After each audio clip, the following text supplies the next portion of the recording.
你能想到嗎？在這座繁榮城市的角落之上，有這樣一座被人們所遺忘的古老寺廟。它依山而建，殘破且精緻的軀殼，仿佛在展示它那段不為人知的滄桑歷史。紅色朱砂裝飾的木架之上，幾片殘缺的瓦片仿佛隨時可能倒塌。房梁之上的精美木雕，細膩而深沉。從鏡頭中看去，它們活靈活現，似乎在訴說着歷史的哀鳴。就連簡單的木質架構都有精雕細刻，還有鑲嵌在磚牆中的頂梁柱之下，都擱置着寓意天圓地方的石牌。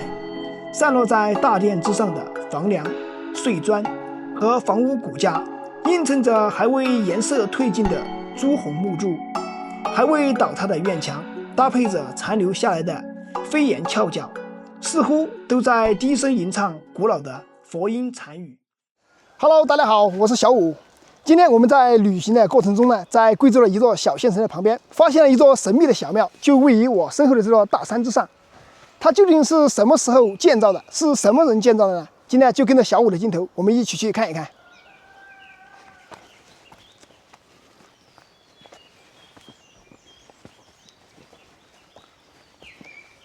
我們要前往山上的寺廟呢，首先呢要沿着我們脚下這條比較蜿蜒的小路呢，一直行走到山頂。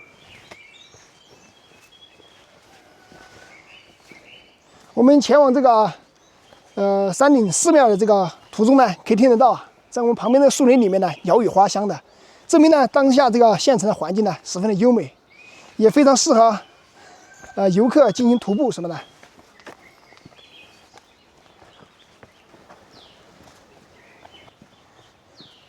我們到這個位置，越靠近山頂，走得越高呢，城市的整個面貌呢，就能夠大部分呢暴露在我們的視野之內了。在下面呢，由於現在呢已經是春耕的時節，農民呢已經開始燃燒這些秸稈，為這一次的春耕呢做準備。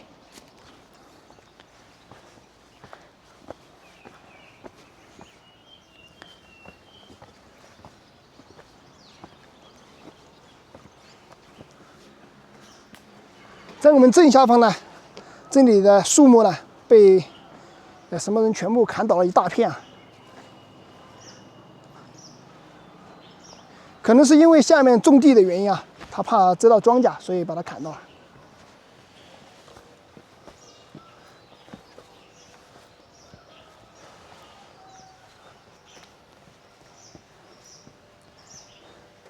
我們要前往那個寺廟呢，我們要經過前面一戶這人家戶的前面啊，才能過得去。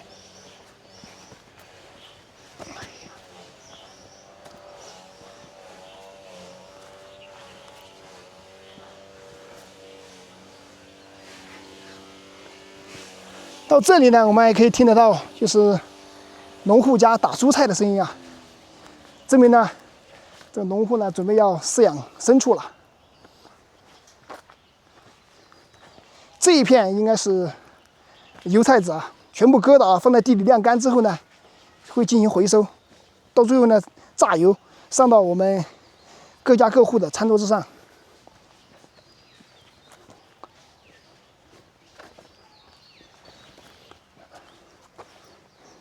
我们面前呢，這裡有一大塊這個菜地啊，全部種的是這種卷心菜。這些卷心菜呢，都是當地的這種居民呢用農家肥啊種植的。可以說是天然無污染。這卷心菜除了農家自己食用之外呢，還可以拿到我們當地的農貿市場進行販賣。這個菜呢，煮起來一定很甜啊。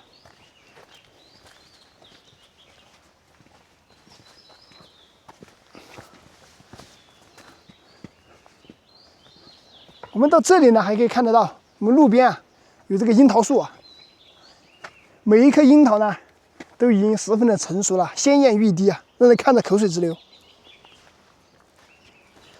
我試一下，可以看得到，這整個櫻桃呢，緋紅欲滴，吃到嘴裡面呢，特別的甜。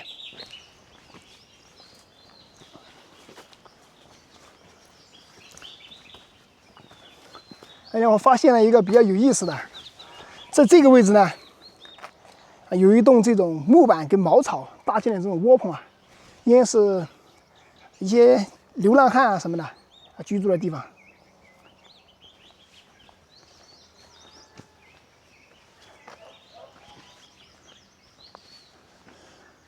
这里呢，应该是一个养殖的水池啊，它还提示了这种水深危险，请勿靠近啊，还是比较周到的，可以预防一些未知的危险。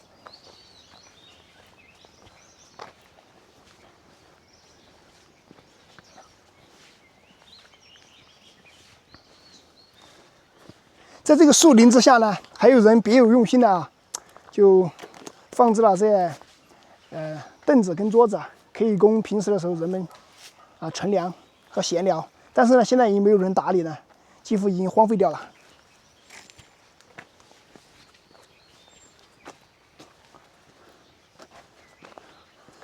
我们可能要经過一个人家户的门口啊，不知道他还有没有狗啊，我心里有点害怕。可以看到这户人家呢，他养殖了这种很多的这种家禽啊，2只呆头鹅，有点凶哦，它好像要冲过来咬我。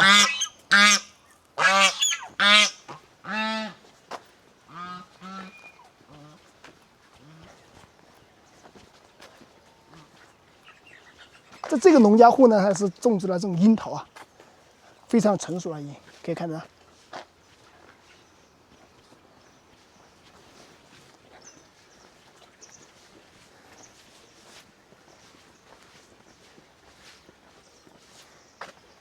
真的，我们没有走上来之前呢，不敢想象啊，在这样一个环境优美的环境当中呢，如果是居住啊，我不知道你们愿不愿意。如果是我的话，我就十分乐意能夠過上這種日出而作，日落而息的農家生活。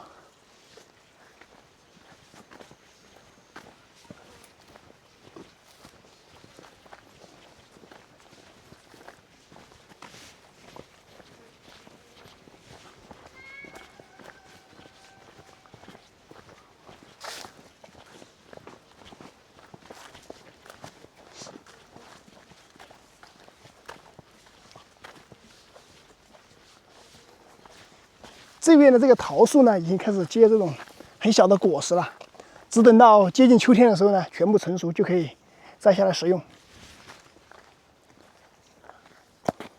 哦，就這邊。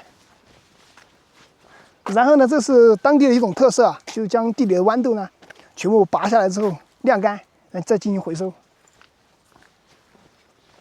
大面積的這種豌豆很多，都已經乾癟掉了。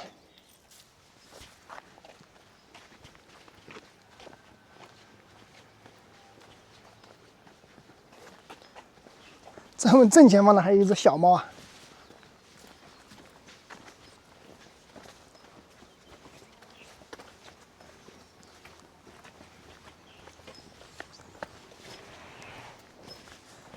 我們到這個位置呢，就可以看到一個農家專門用的那種工具，就是他養了一頭牛嘛，然後他用的這個叫鍘刀，他就已經很長時間沒有見到了，沒想到在這裡見到了實物，非常鋒利的。在這個房屋後面呢，堆放了大量這種柴火，還有廢棄的家電。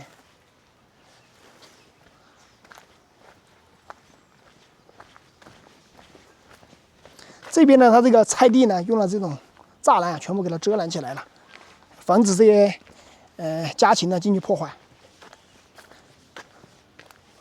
我們還可以看到一個老爺爺呢，他正在看書啊。正所謂學習是終身的事情啊，不是一朝一夕的。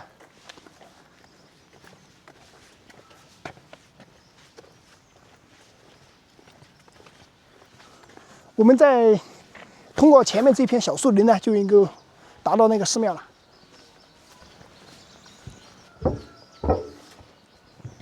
它這個路面呢，應該是修建在一個水渠之上，我們走起來能夠踩到這個。這拱板呢，哈，嘣嘣的作響。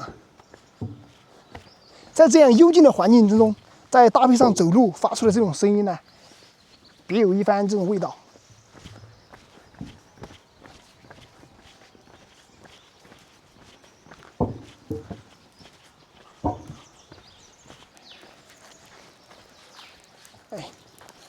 哎，爺爺，爺爺，我想問旁邊的是不是有個廟啊？在北面噻。好，謝謝你啊。啊，我們去這錄個視頻啊，不認得路，問着你啊。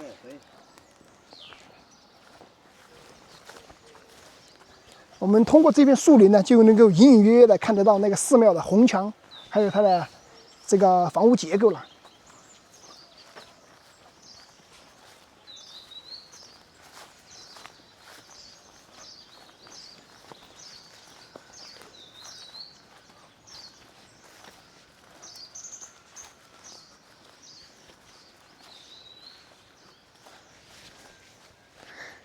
到了这個位置呢，寺廟的整體輪廓呢，我們已經大概能夠看清楚。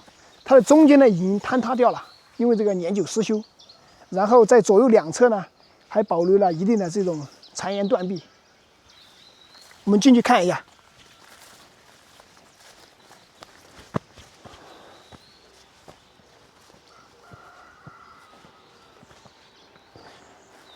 这個乡间的小道呢，它是在这個耕地的地埂之上，給我們留了一個1尺寬的一個小路。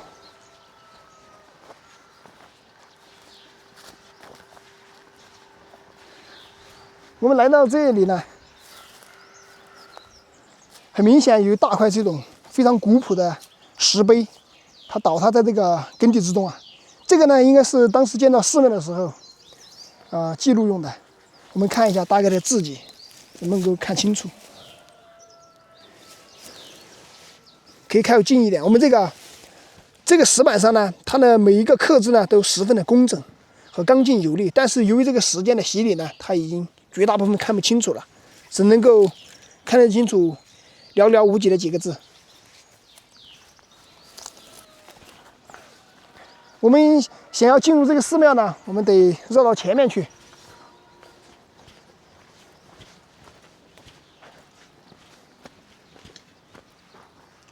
寺廟的這一面牆上呢，依舊保留着這個當時寺廟建設之初所種植的爬山虎。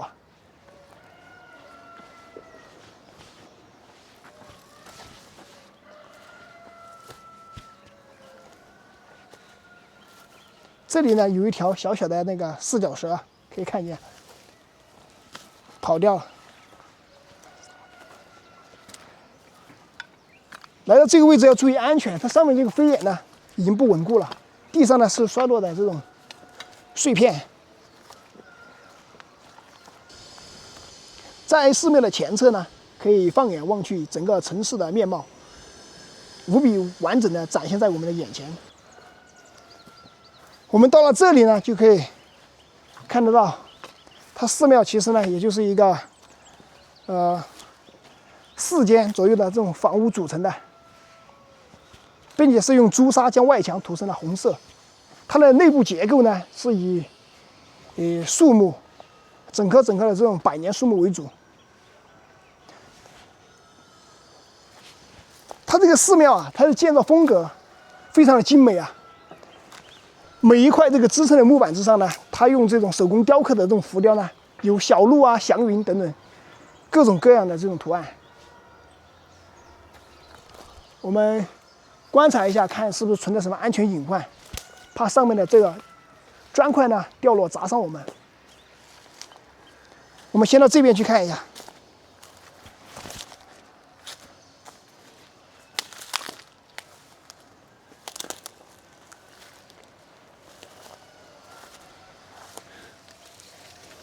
这個呢，應該是被風吹落的寺廟殘骸，我們將它歸於原位。從這個舷窗往裡面看，也可以看得到它當時內部的一些構造。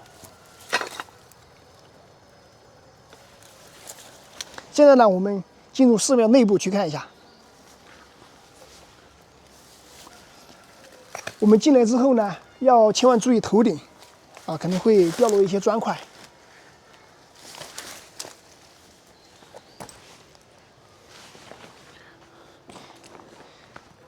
這裡呢就應該是整個寺廟的這個大殿了。但是呢，目前呢它的這個佛像啊以及基礎設施呢，都已經不復存在了。而且它非常体现我們中國的这種傳統文化呢。它这个柱子的这个柱石啊，它都是天圓地方的。我們繼續往裡面走，在這個牆壁之上呢，不知道是什麼人啊，留下了大量的這種塗鴉。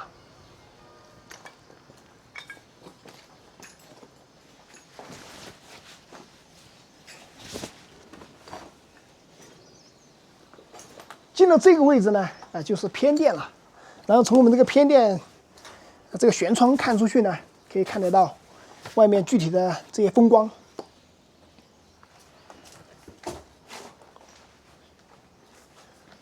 它寺廟中所使用的這個柱子呢，看這個樹齡，應該都是在幾十年、上百年不等的，大部分都是非常的筆直。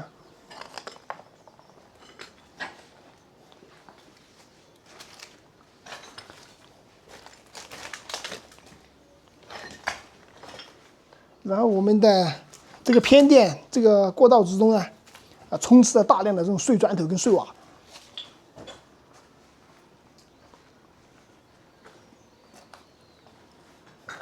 在我們頭頂這個位置它是我們中國傳統建築中的一種飛檐結構，但是呢，它已經大部分都已經破損完畢了。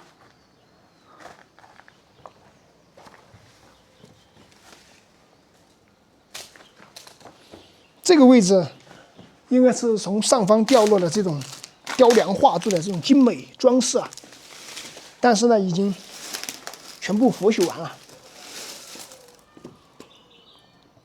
這上面的這個朱砂印記，還有這雕刻的痕跡呢，還是非常的明顯。我們給它放到一個乾燥的地方去，給它能夠保存的時間更長一些。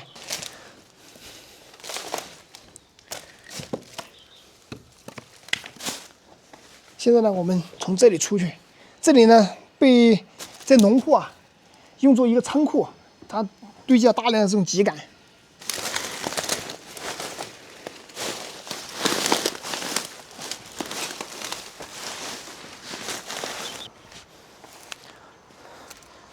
這個寺廟的前面呢，都已經被農戶呢開墾為做耕地了，還有種植了這種豌豆我看豌豆還挺水嫩的。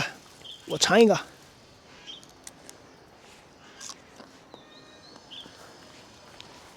嘎嘣脆，非常甜。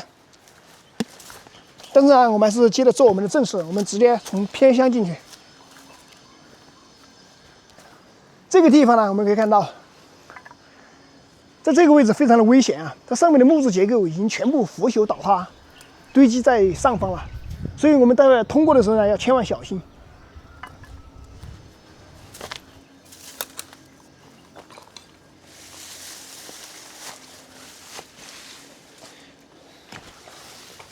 這個寺廟的結構呢，它整體是差不多的，就是左右對稱的這種結構。但是這邊呢，它的損毀程度呢，十分的明顯。在我們頭頂幾乎全部損毀，只留下了主體的木質框架。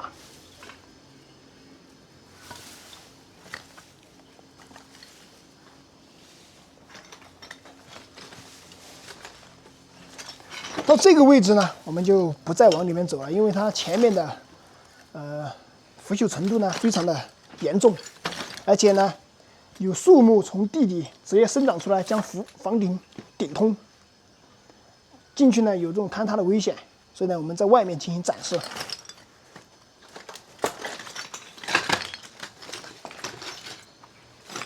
我們盡量貼着牆走。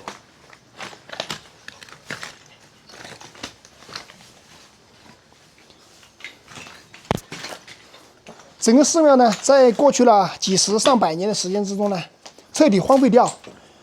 就連這個寺廟之內呢，已經生長了大量的這種樹木，可以感嘆這個時間真是非常的強大。它主殿從我們這個位置看過去呢，還是非常的寬敞。它整個主殿是用了4根這種的主梁，就是差不多直徑50公分左右的樹木進行了支撐。上面呢是採取了這種斜搭結構，但是呢，經過這個長時間的風吹日曬呢，已經全部損壞。當時啊，建立這個寺廟的時候呢，肯定是花費了很多的銀兩，也證明呢，我們當地的這個信眾呢，對這個宗教文化還是非常的重視。下面呢，我們直接撤出這個房間，還是比較危險。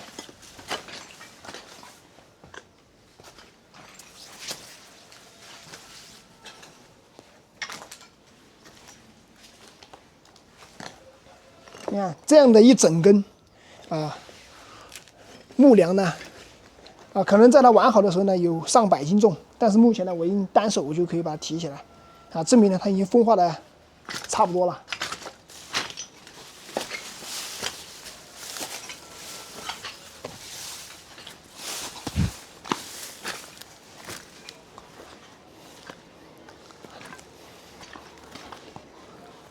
我们走出寺廟之後呢，對眼前的看到的一切呢，感到惋惜。